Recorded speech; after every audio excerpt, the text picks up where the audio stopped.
So here we are with my three best reads for the month of February.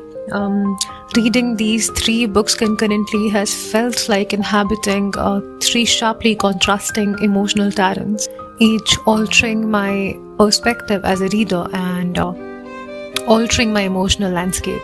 Starting with the first one, we have The Fault Lines Within by Hanana Burgess, and this has been a literary surrender in its own way. I found myself pausing on each and every line and underlining a lot of passages. This writing possesses a lyrical precision. It's intimate, deliberate, and almost theatrical in cadence. I often thought of myself as I'm seated in front of a dimly lit stage where an actor is delivering an exquisitely crafted monologue just for me, just for one listener. This is how this book felt like to me. I remember underlining a lot of passages as if I was trying to rescue them before disappearance. That's how this particular book was for me. In stark opposition to this one stands my second favorite, and that is The Deadly Dozen.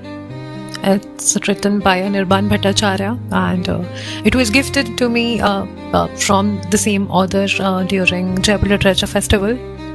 This book is unsettling, provocative, and intensely intoxicating, I would say. Despite its grim subject matter, I felt a pull towards its narrative, and that is the darkness is not distant. It is alarmingly proximate. And what disturbed me the most was how ordinary these perpetrators have been, and they have been all around us. It compels me to think about how seamlessly monstrosity coexists with familiarity. This book is going to sharpen your knowledge of everyday world that you live in.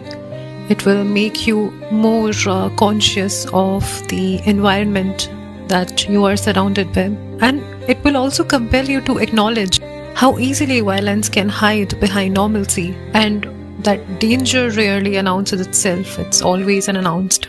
Last, and my favorite, this is very, very close to my heart.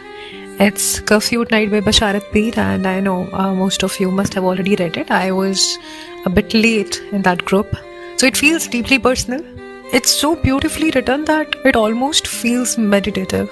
It resembles holding a warm cup of noon chai but in trembling hands, because those hands are bleeding. It adds a warmth and comfort, but it is also infused with the metallic bitterness of memory and loss, and bloodshed, of course. The narrative evokes a pain that I can't name, a memory of home intertwined with grief for a homeland that is shaped by conflict. As you move through its pages, you would feel that Kashmir ceases to be merely a geographical region and becomes an emotional inheritance.